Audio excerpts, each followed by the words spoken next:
You ask Tiger to solve. This deals with linear equations with one unknown. The final result is x equals 7/9. Let's solve it step by step. Simplify the expression.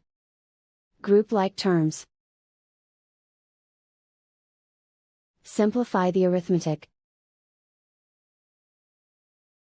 Group all constants on the right side of the equation. Subtract 7 from both sides. Simplify the arithmetic.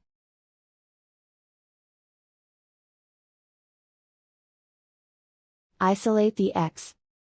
Divide both sides by -9. Cancel out the negatives. Simplify the fraction. Cancel out the negatives.